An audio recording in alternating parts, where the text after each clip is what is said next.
Satu, dua, tiga. Oke, Amitabha Sefu. Saya Sentosa, wakilin umat, ingin menanyakan sedikit mengenai candi kepada suhu. Ya. Setiap candi tentu memiliki relief.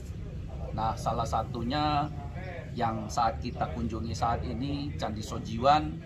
Di situ ada relief di mana ada kera naikin buaya. Nah, kira-kira sih apa sih makna dari relief tersebut? Ya, selamat sore semuanya. Nah, dengan Dokter Sentosa ya. Nah, kebetulan kita di Candi Sojiwan itu dia ada 8 relief sebetulnya. Nah, yang kita bahas satu dulu nih, yaitu tentang kera naik buaya. Bagaimana ceritanya ya? Kok di dalam candi ada gambar kera naik buaya? Bahwa kita tahu kera itu kan di pohon. Terus buaya itu ya di rawa atau di sungai. Bagaimana bisa kera naik buaya tanpa dimakan? Gitu ceritanya. Rupanya ini adalah cerita dari versi Jataka. Waktu sang bodhisatwa, yaitu bodhisatwa Gautama masih terlahir sebagai binatang. Nah, juga binatang yang tidak sembarangan tentunya. Menjadi binatang yang memiliki bodi dan akal. Nah, kera ini adalah penitisan dari bodhisatwa pada saat kelahiran lampaunya. Suatu saat, kera ini mau nyebrang nih ke sungai. Nah, mau nyebrang ke sungai. Lalu di tepi sungai sudah ada buaya betina. Buaya betina ini kepingin sekali makan hatinya kera. Nah, pada saat itu buaya betina bilang sama suaminya, "Suamiku, bagaimana caranya supaya kamu bisa menyantap kera itu dalam tipu muslihat kita sehingga hatinya bisa aku makan?" Nah, suaminya berkata, "Hai kera, sepertinya kamu ingin melihat ke arah sana terus seberang ya? Mau menyeberang? Wah, hari ini aku lagi baik.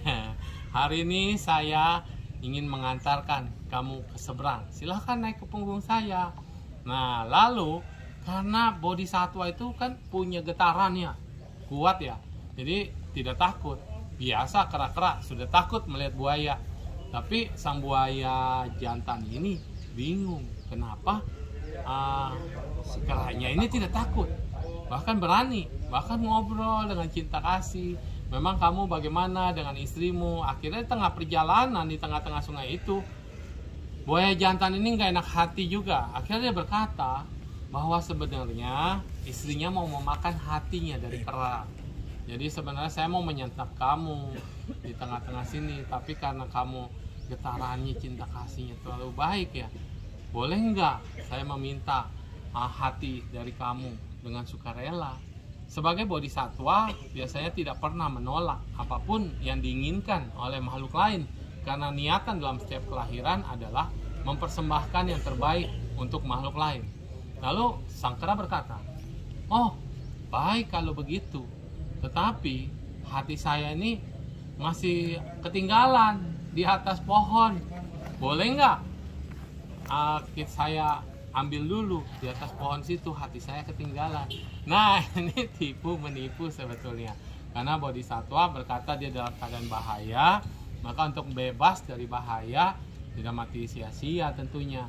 Lalu berkatalah kepada buaya, "Kita balik lagi ya, hatinya masih sana, nanti akan kupersembahkan." Dan buaya jantan itu kembali ke sisi awal, dan akhirnya kera itu berkata, "Maaf buaya, aku masih memimpin anak buahku yang lain, masih banyak, jadi belum waktunya hatiku dipersembahkan secara cuma-cuma demi kepentingan makhluk lain yang lebih banyak." Nah, jadi ini ceritanya, bodhisatwa memang punya tekad untuk memberikan apapun yang terbaik, tetapi ya tidak sia-sia. Karena buaya hanya untuk makan, kecuali buaya itu sakit atau buaya itu memang sekarat. Bodhisatwa mungkin akan memberikan tubuhnya untuk mengobati atau untuk menyembuhkan, gitu loh kira-kira dok. Jadi cerita ini adalah cerita untuk kita menjadi bijaksana. Bagaimana Dewadatta di saat itu digambarkan sebagai buaya. Dewadatta yang selalu ingin menghabisi bodhisatwa Gautama dalam setiap kehidupan, dan bodhisatwa saat itu sebagai kera. Bagaimana cara dialog pada masing-masing binatang yang masing-masing punya jalannya. Satu jalan menuju kebahagiaan, satu tetap aja destruktif atau ingin mencelakakan. begitu adanya. Gunakanlah kebijaksanaan untuk menghadapi segala kondisi, termasuk di saat kita sedang terancam. Jadi kondisi apapun itu kita harus berpikir tenang dan damai dengan kebijaksanaan, sehingga kita akan bisa keluar dari masalah hidup kita. Itu Dok makna dari satu relief ya. Oke, teman-teman sedharma semua, kira-kira demikianlah penjelasan dari Suhu Nunsiu mengenai salah satu relief yang ada pada Candi Sojiwan ini, yaitu kera yang menaiki buaya. Terima kasih Suhu Omitofo. Selamat sore. Ayo ganti ya.